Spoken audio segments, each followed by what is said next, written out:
90 का वह दशक जिसने भी देखा है वह सिहरा हुआ तो जरूर था। सुनिए समीर जी से, फिर विचार कीजिए, क्या सचमुच वो दिन फिर आने वाले हैं? सुन के डर लगता है।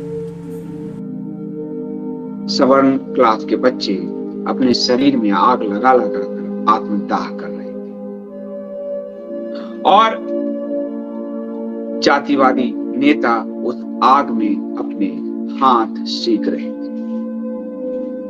90 का दशक भारत को पूरी तरह से विभाजित करने का दशक रहा।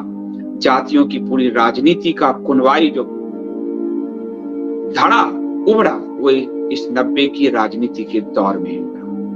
बीपी सिंह तब प्रधानमंत्री थे और उन्होंने बचाव में मंडल कमीशन के तुरुप का पत्ता फेंका था। वर्तमान नरेंद्र मोदी सरकार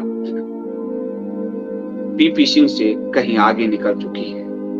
भारत की राजनीति में जाति का जितना घृणित जहर इस दौर में 14 से अब तक खोले गए हैं वो बीपी सिंह के दौर के बाद जो है उसकी पूरी पुनरावृत्ति कर रहा है।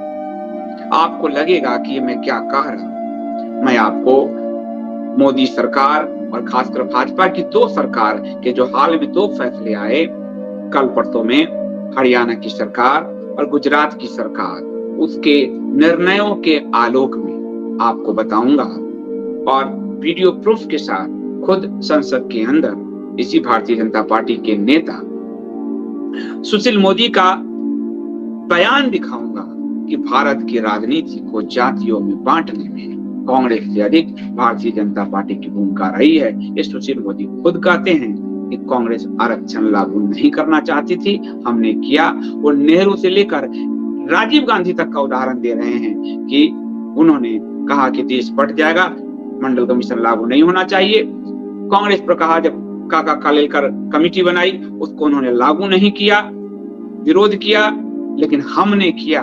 यानी ये हम का दावा खुद भारतीय जनता पार्टी का नेता कह रहे हैं। इसलिए मुझ पर आरोप मत लगाइएगा, जातिवादी भाजपा का चेहरा देख कर जाइएगा कि देश लगातार जातियों में टूटता जा रहा है। लेकिन जब भाजपा की पहली बार सरकार आई केंद्र में, आपको वाजपेयी और मोरारजी वाली सरकार, तो इन्होंने देश को तोड़ने का पहला दांव खेला मंडल कमीशन के रूप में और दूसरा दांव खेला अल्पसंख्यक आयोग के रूप में। ये दोनों जो जाति और पासमानदावाद, ये दोनों संघ की राजनीति की देन है भारत में।